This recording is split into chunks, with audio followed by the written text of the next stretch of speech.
Hi guys, this is the Anything Cook. And today, she will be cooking. Let's have some fun.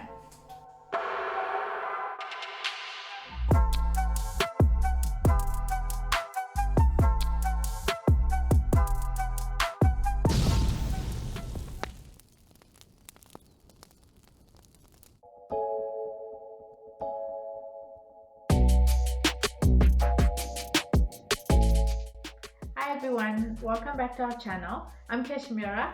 Today we'll be making our first dessert. I'm going to be making soji. It's something that we have at all of our functions. It's quick and easy to make, very tasty, and it's only 7 ingredients. So if you like this video, please don't forget to like and click subscribe and leave a comment in the comment section below. Okay, so let's check out the ingredients.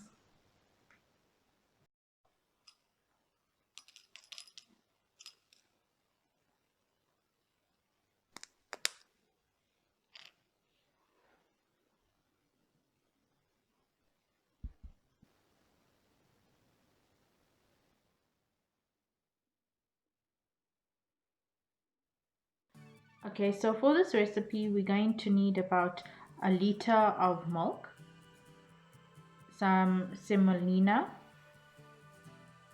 some cinnamon stick, ghee, a handful of sultanas, some Elachi seeds, and some almonds.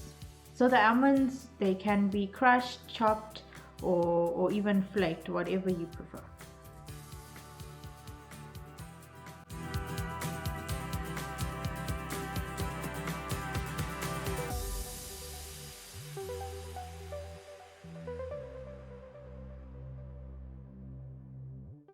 We are also going to need some sugar.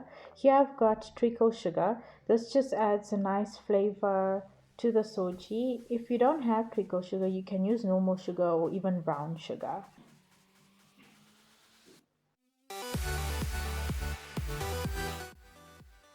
So these are the Elachi seeds. This is also known as cardamom.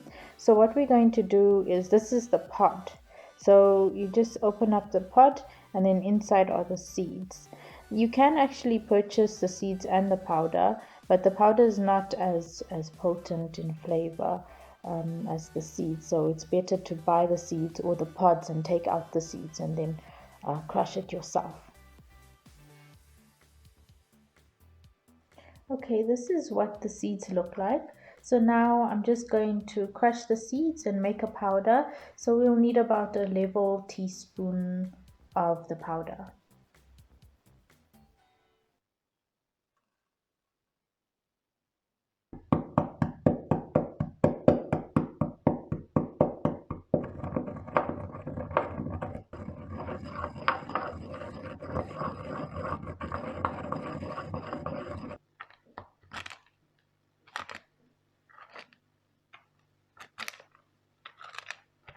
Before we start cooking, I just have some sultanas here. We'll just soak it in a little bit of warm water. This just softens them. Okay, so I'm heating up my pot, and to that I'm going to add about half a cup of ghee.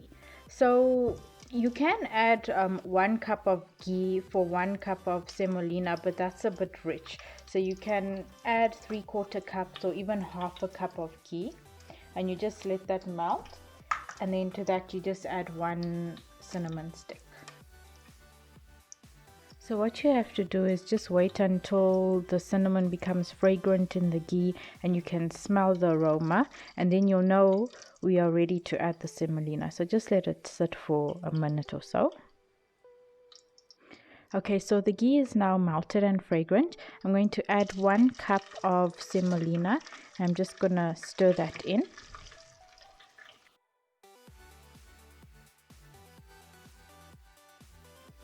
So we are looking for a sea sand kind of consistency. So the semolina should look like wet sea sand.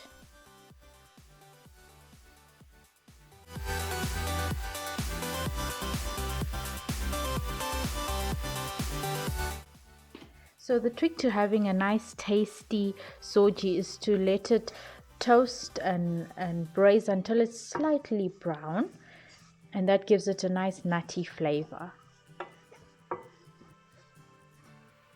So we just need to stir it occasionally on a medium heat. Don't let it burn, just let it turn light brown.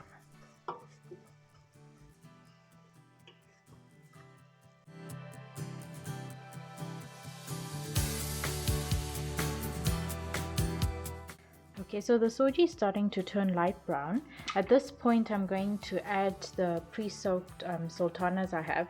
If you pre-soak them, it actually just softens them, and it's a nice flavor burst when you bite into it.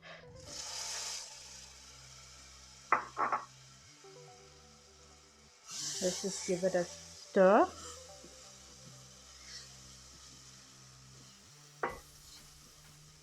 Okay, so it looks like it has braised enough. It's a light golden brown color. At this point, we should take it off the heat to let it cool just a little bit. Okay, so we've allowed to cool this for about three or so minutes. And now we're just going to add 2 cups of warm milk.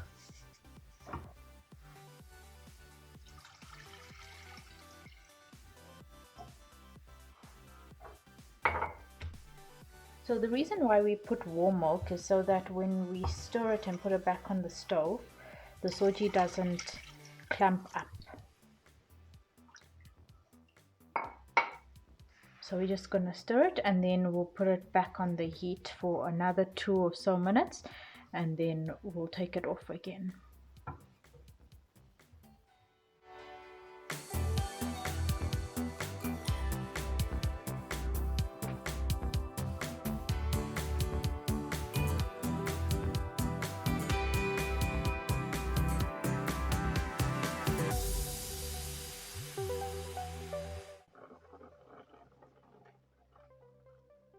You just need to stir it occasionally so that it doesn't stick to the bottom of the pot. And I've got this on a medium heat. So now while it's bubbling away, I'm going to add about half a cup of sugar. You can actually just add according to taste. I don't like it too sweet, so you can add more or less if you want.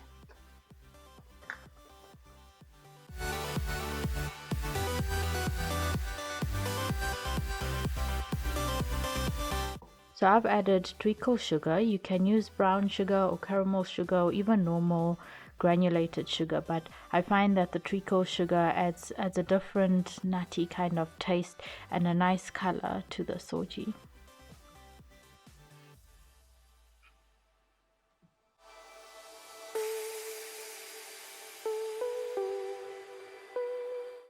So I'm adding about 1 teaspoon of Elachi powder.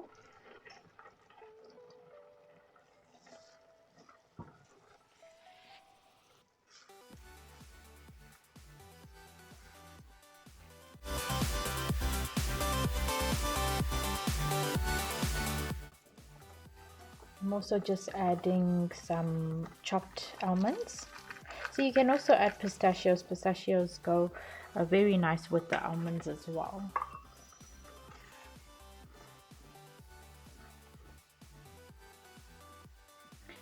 Okay, so it's almost ready. So when you stir it, you can see that it's lifting away from the pot. And then at this point, you can switch off your stove and remove it from the heat because it will cook in the residual heat. So I'm just going to switch the stove off and let it sit for a few seconds on the stove. You don't want it to stick to the base and burn, so just stir it occasionally. I'm going to remove it off the stove now and let it sit for a few minutes just so that it can cool down. Okay, so now we are ready to serve.